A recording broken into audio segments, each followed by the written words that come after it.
Okay, so Quinn Smith worked on disrupted endothelial parasite interactions in doxorubicin-treated microvessels, and that was with Dr. Eugene Conrad. So go ahead, Quinn. Okay, hello everyone. My name is Quinn Smith, and I was a second-year research fellow in the Conrad lab this past summer.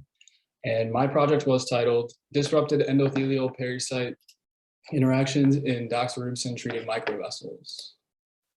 So with the range of chemotherapeutics now available and growing effectiveness increasing survival in many of these malignancies, we're beginning to see the long-term collateral effects of these treatments on other organ systems. Doxorubicin is one of these agents, and it works by intercalating in DNA strands and ultimately stopping transcription. It's a potent chemotherapeutic agent, and it's been shown to target endothelial cells, and this is particularly apparent in the microvasculature. Of particular importance to my work this summer, doxorubicin treatment has led to abnormal dilation of microvessels and changes in deposition of collagen type 4, both being indicative of disturbed endothelial mural cell crosstalk. Pericytes are mural cells that encircle the endothelial layer of microvessels throughout the body and are found abundantly in cardiac microvasculature, but they are understudied as a whole. Physiologically speaking, endothelial cells produce PDGF-BB, attracting pericytes from old vasculature, which are critical in microvascular remodeling. Lastly, and importantly, pericytes produce the basement membrane that is surrounding the microvascular endothelium. So we wanted to see what was happening to pericytes in these dox-treated hearts. So we did immunohistochemistry on mouse hearts that were either injected with saline or doxorubicin, and we stained for endothelial cells, which are shown here in blue. To stain pericytes, which is an ever-elusive cell type, we used antibodies against two widely recognized markers, PDGF receptor beta here in green and NG2 in red. As you can see from the stark difference here in these representative images, the top row of saline-treated tissue has much more abundant pericyte coverage, while the dox-treated animal down here displays a marked reduction in pericyte coverage when stained with the same antibodies. This figure excuse me, shows the image analysis results and highlights the fact that all pericyte markers are significantly reduced among dox-treated mouse hearts when compared to saline at the same time point. While we've shown that the pericyte coverage has become reduced, separate studies done in the lab did not find apoptotic cells in these hearts. So the question is, what is making the pericytes disappear and where do they go? Perhaps they are dedifferentiating and stop expressing these pericyte markers, making it difficult to detect with IHC staining protocols. But it could also be that the signaling molecule, PDGF-BB, which we briefly mentioned earlier, is being overexpressed and acts to activate these quiescent pericytes, causing the changes we're seeing in some of these hearts. But to rewind a little bit and give a broader picture, the cardiomyopathy we see in these patients is delayed. Sometimes it's years after they've received their doxorubicin treatment before we begin to see the cardiovascular abnormalities.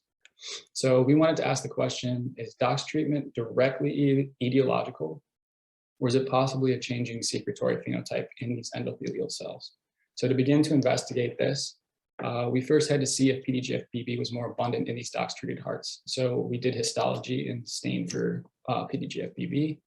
And as you can see by the arrows here, dox-treated hearts show increased staining for PDGF-BB in endothelial microvessels acutely in as little as 48 hours post-treatment, as well as chronically in cardiac microvasculature up to 9 weeks post-doxorubicin treatment. So next, we needed to see if the gene for PDGF-BB was being upregulated in these endothelial cells as well. And to investigate this, we turned to an in vitro model using UVEC cells, which are human umbilical vein endothelial cells. And we treated those with 20 micromolar dox for 72 hours. And with the PDGF-B gene in mind, previous studies done in Dr. Konrad's lab have shown that the TGF-beta pathway is upregulated in dox-treated hearts and may act as a possible mechanism by which this previously discussed secretory changes may be potentiated. So we found that SMAD2/3, which acts as the downstream effector of the TGF-beta receptor 1 and 2, binds the promoter of PDGF-B pretty strongly. And to test this pathway, we decided to use SB, which is a potent TGF-beta inhibitor. The idea was to see if the effects of the doxorubicin could be reduced by inhibiting TGF-beta.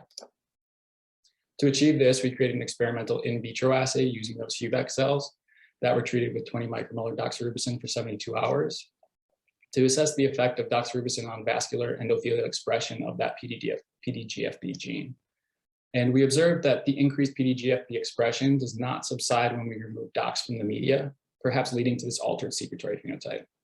Then we decided that we wanted to see use the potent TGF-B inhibitor SB at 1 micromolar during the 72-hour treatment to assess its concomitant effects on these cells while they are undergoing the DOX treatment. And as you can see in the bottom left here, SB significantly decreases that PDGF-B gene expression. Yeah, right here. Then we decided to treat the cells for 72 hours with DOX, wash it away, and then add the SB to see if the effects of the DOX treatment could be rescued when DOX was now absent. So this is in a similar manner to the delayed cardiovascular effects of doxorubicin treatment we see in patient populations. And it begs the question, would a drug that targets the TGF-beta pathway be effective in patients after they have finished their doxorubicin treatment? So down here in the bottom right, if this data is any indication, TGF-beta inhibition could be a very promising place to start. So in conclusion, our disease model has helped to highlight that DOX treatment is the beginning of a cascade in which endothelial cells begin to overexpress the PDGF-B gene, leading to increased PDGF-BB expression that activates these quiescent pericytes and possibly causes their dedifferentiation or a change in their secretome that causes the microvascular remodeling we're seeing in doxorubicin-induced delayed onset dilated cardiomyopathy. I'd like to thank everyone in the Conrad Lab for the help, as well as the KC Department of Research, and open it up for any questions. And thank you for your time. I have a quick question. Okay, go ahead.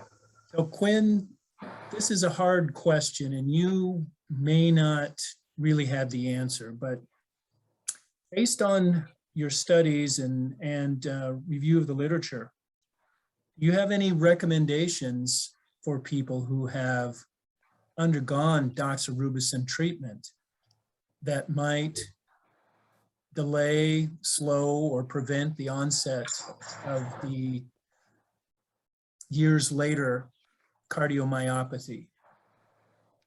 Yeah, so that's a very good question, and one that I think ongoing right now. Dr. Conrad and his studies that are still going on are looking to kind of answer that question. Looking at cardiac output and things after the treatment and while treatment is going on to see how it affects the heart muscle as a whole.